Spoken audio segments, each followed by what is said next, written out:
ప్రభుని యేసు నామములో అందరికీ వందనములు. శుభోదయం.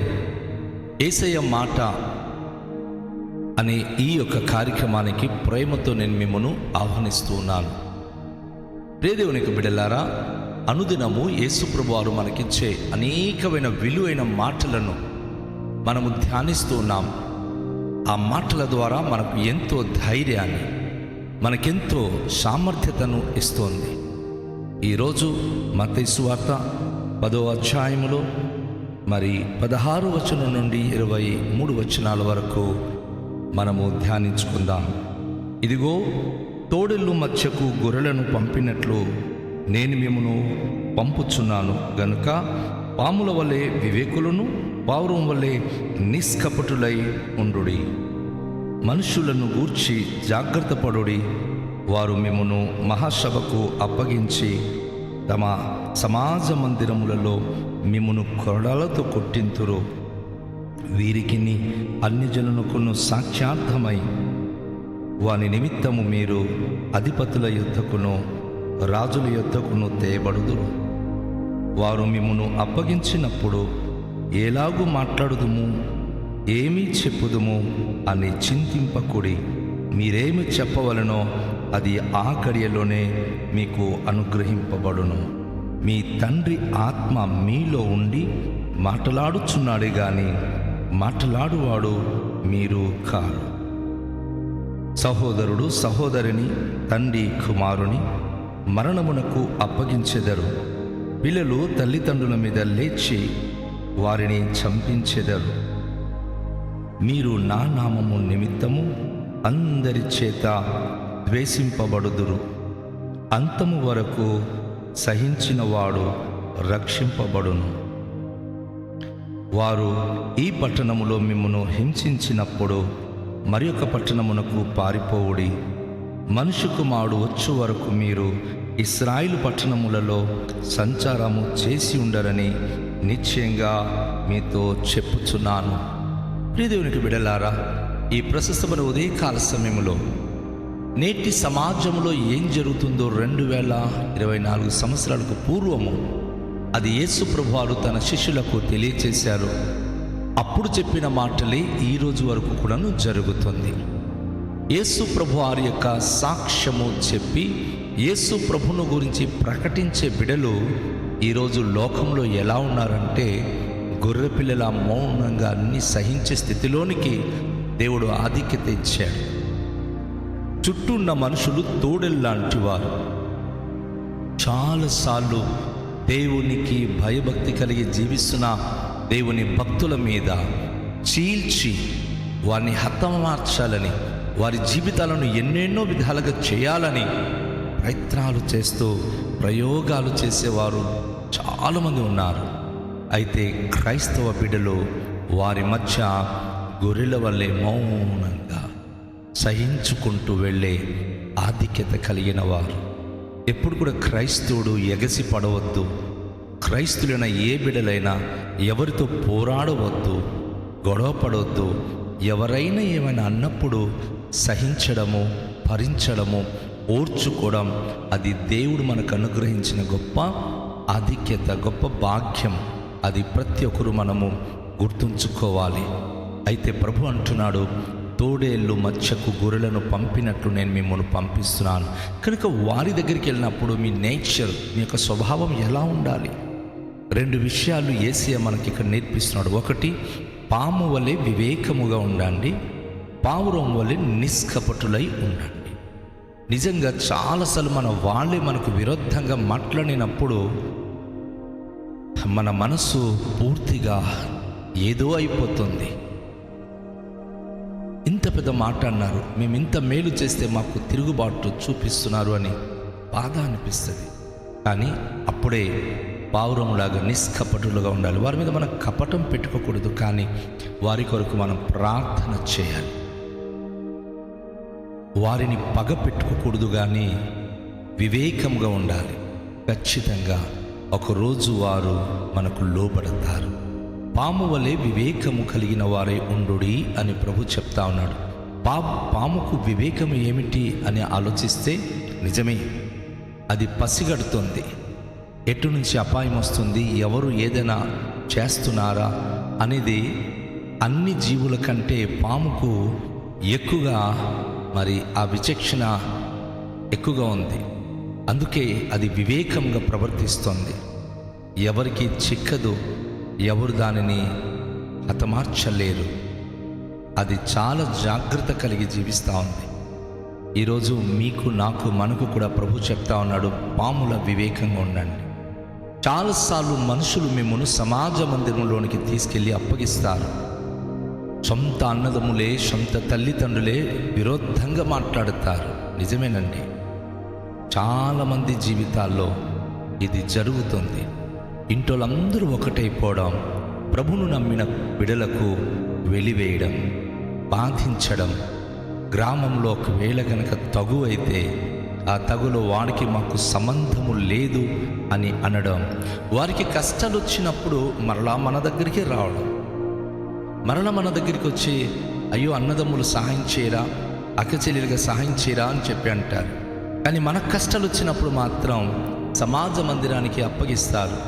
చాలామంది చంపబడుతున్నారు, వెలివేయబడుతున్నారు, బాధించబడుతున్నారు.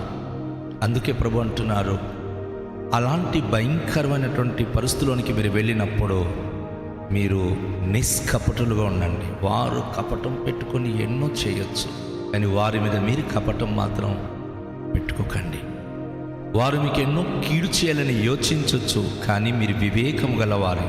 మీ ఒంటి మీద దెబ్బలు తగలకుండా, లేక మీకు ఆ కీడు సంభవించకుండా వివేకము కలిగిన వారై జీవించండి అని ప్రభు తెలియచేస్తున్నాడు. అవును, సమాజంలో భయంకరమైన మనుషులు ఉన్నారు. వారి మధ్య ప్రతి భక్తుడు ఎలా ఉండాలో ప్రభు నేర్పిస్తూ ఉన్నాడు. అదే సమయంలో సొంత తల్లిదండ్రులే, సొంత అన్నదమ్ములే అప్పగించి, మరణానికి అప్పగించి, వాడు మాకు సంబంధించిన వాడు కాడు, వాడు చచ్చిన మాకు సంబంధము లేదు అని చెప్పుకునేటటువంటి పరిస్థితులు మరి ఖచ్చితంగా తల ఎత్తుతుంది అని, అలాంటి పరిస్థితులు ఎదురవుతాయని ప్రభు వారు ముందే చెప్పారు. ఈరోజు అదే విధంగా జరుగుతుంది. యేసును నమ్మినటువంటి వారికి సొంత బంధువులైన, సొంత కుటుంబమైన వారు ఆ దేవుని నమ్ముకున్నారు కాబట్టి వారికి మాకు సంబంధాలు లేవు అని చెప్పి చాలామంది తమ చేయి దులుపుకొని వారు దూరం అయిపోతూ ఉంటారు. అయితే సమాజ మందిరంలో కానీ కొన్ని సందర్భాల్లో మనకు ఒకవేళ తగులోనికి పిలిచినప్పుడు కానీ ఏం మాట్లాడతామో అని ఆలోచించాల్సిన అవసరము లేదు. ఎందుకంటే దేవుడు ఇక్కడ అద్భుతమైన విషయం చెప్తా ఉన్నాడు. ఆ సమయంలో ఏం మాట్లాడవలెనో పరిశుద్ధాత్మ దేవుడు ఆయనే మీలో ఉండి మీ ద్వారా మాట్లాడిస్తాడు. కనుక మీరు ఏం మాత్రం కూడా భయపడవలసిన అవసరము లేదు. పరిశుద్ధాత్మ దేవుడు ఎంత గొప్పడంటే లోతైన విషయాన్ని ఆయన మాట్లాడించగలడు, లోతైన విషయాన్ని ఆయన బయలుపరచగలడు. మరి వాక్యం చెప్తున్న నేను నా జీవితంలో ఒక సందర్భంలో అనేక మంది ఒక దీక్షకు సంబంధించిన మత గురువులు ఏకముగా కూడి ఒక 30 మంది నన్ను ఆవరించి అనేకమైన మాటల ద్వారా విమర్శించడానికి నా చుట్టూ పోగయ్యారు. నేను ఒక్కడినే 30 మంది నాతో మాట్లాడుతూ రకరకాల విధమైన విమర్శాత్మకమైన మాటలు నా ప్రభు గురించి మాట్లాడినప్పుడు నేను వారితో మాట్లాడిన మాటలకు సుమారు 300 మంది ఆ గ్రామ ప్రజలు చుట్టూ మరి మోహరించి వింటున్నారు. ఆ 30 మంది వేసే ప్రశ్నలకు మరి ఏ విధంగా పరిశుద్ధాత్మ జవాబిస్తున్నాడో ఈ 300 మంది ఆశ్చర్యపడి చివరిగా మత గురువులకు వారి యొక్క మరి మాట తీరును బట్టి గమనించి వారి చేయి పట్టి, అయ్యా అతనికి మీరు ఓడించలేరు, ఆయన మాటలకు మీరు దిట్టంగా జవాబు ఇవ్వలేకపోతున్నారు, ఆయన ఒక్కడే, మీరు 30 మంది బావుబావుమని కేకలు వేయటం ద్వారా ప్రయోజనం లేదు, మీ దారిలో మీరు వెళ్ళిపోండి, ఆ పాస్టర్ గారిని విడిచిపెట్టండి, ఆయన దగ్గర మీరు ఎవరు కూడా ఆయన మాటలకు జవాబు ఇవ్వలేకపోయారని వారిని చెదరగొడుతున్నప్పుడు అందులో ఒక పెద్ద ఆయన, ఒక సాధు నా దగ్గరికి వచ్చి అంటాడు, నువ్వు మాట్లాడిన ప్రతి మాటలో పరమాత్ముడు నాకు కనిపిస్తున్నాడు అన్నాడు ఆయన. మేము మామూలు గ్రంథాలను బట్టి మాట్లాడుతున్నాం, కానీ మీ నోట పరమాత్ముని వచనాలు పలికినట్లు నేను గమనించానన్నాడు. నేను అప్పుడు చెప్పాను, అవును, పరమాత్ముడు నాలో ఉన్నాడు, పరిశుద్ధాత్మ అని మేము అంటాం. ఆయన మీతో మాట్లాడాడు. మీకు నేను సమాధానం చెప్పడానికి నా వయసు సరిపోదు. నేను కేవలం అప్పటికి 23, 24 సంవత్సరాలు. కానీ వారందరూ 60, 70, 80 సంవత్సరాల వయసు కలిగిన వృద్ధులు. కానీ పరిశుద్ధాత్మ దేవుడు అక్కడ మాట్లాడించినప్పుడు వారందరూ మౌనం వహించారు. ఈరోజు ఆ ప్రాంతంలో దాదాపు 2-3 సంఘాలు స్థాపించే కృప దేవుడిచ్చాడు. నా ప్రియ సహోదరి సహోదరుడా, సమాజ మందిరంలోనికి సేవకులను ఎవరైనా ఈడ్చి తీసుకెళ్ళినప్పుడు భయపడకూడదు. మాకు రాదు, మేము చెప్పలేమని తడబడకూడదు. ఆ సమయంలో పరిశుద్ధాత్మ దేవుని సహాయాన్ని మనం కోరుకోవాలి. చాలామంది అర్థము లేని జవాబు ఇవ్వడానికి, వితండవాదం చేయడానికి వారు ఎలాంటి ప్రశ్నలు వేస్తున్నారో సేవకులు కానీ క్రైస్తులు కానీ వారికి అలాంటి వక్ర సమాధానము, వక్ర ప్రశ్నలు వేయడానికి ప్రయత్నిస్తారు. అది పరిశుద్ధాత్మ వలన కలిగినటువంటిది కాదు. మన సొంత వివేకం వలన కనుక అలాంటి ప్రశ్నలు వేస్తే మనము అనవసరంగా ఇబ్బందులు పాలవుతాం. అనేక విషయాలు మనం నష్టపోతాం. అనేక అవమానానికి మనము గురి అవుతాం. కనుక ప్రభు అంటున్నాడు, ఏం మాట్లాడాలని ముందే మీరు ఆలోచించకండి, కానీ మీకు ఆ సమయంలో పరిశుద్ధాత్మ ద్వారా అనుగ్రహింపబడే వాక్శక్తి ద్వారా మీరు మాట్లాడతారు. మీ మాటలకు అనేక మంది మౌనం వహించి వారు సమ్మతిస్తారు. వాస్తవంగా అది జరుగుతుంది. నాటికి నేటికి పరిశుద్ధాత్మ దేవునికి ప్రభావము మన బలహీనతల్లో, మనకు సమస్యలు చుట్టినప్పుడు, మనము ఏం మాట్లాడాలో మనకు తెలియకుండా అయోమయంగా ఉన్నప్పుడు పరిశుద్ధాత్మ దేవుడు మన ద్వారా మాట్లాడించి తన మహోన్నత నామానికి మహిమకరంగా నిలబెడతా ఉన్నాడు. యేసు ప్రభు వారు ఇక్కడ చెప్పింది ఏమిటంటే, ఆయన రాకడ అయ్యేలోగా ప్రపంచంలో ప్రతి పట్టణాలకు తన ప్రజలు వెళ్ళి, తన అపోస్తలులు వెళ్ళి, తన సువార్థికులు వెళ్ళి సువార్త ప్రకటించి ఉండాలి. ఎందుకంటే ఆయన రాకడలో యేసే గురించి మాకు ఎవరు చెప్పలేదని ఫిర్యాదు చేయకూడదు. నా సహోదరి సహోదరుడా, మీ ఇంట్లో ఉన్నవారా, మీ బంధువులు ఉన్నారా? ఒకవేళ వారు వినకపోయినా ఏ రీతిగా యేసే గురించి వారికి చెప్పాలో ప్రేమగా పరిశుద్ధాత్మ ద్వారా వివేకముగా జ్ఞానయుక్తంగా సత్య సువార్త వారికి అందించే క్రమంలో ప్రార్థన ద్వారా సిద్ధపాటు కలిగి ఉండాలని ప్రభు సేవకుడుగా నేను మీకు తెలియచేస్తా ఉన్నాను.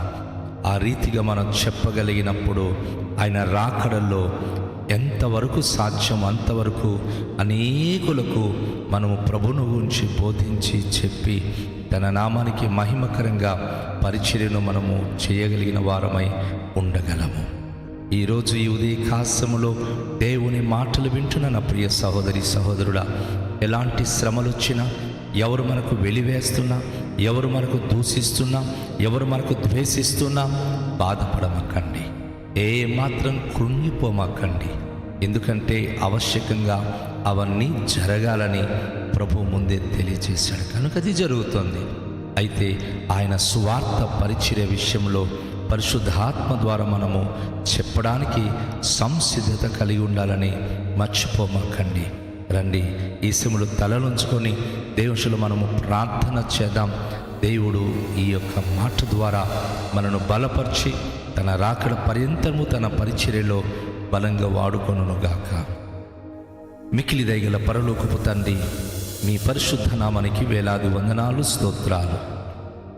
ప్రభువా, ఈ ప్రశస్తమైనటువంటి సమయంలో మీ పరిశుద్ధమైన మాటలు మేము వింటున్నాం.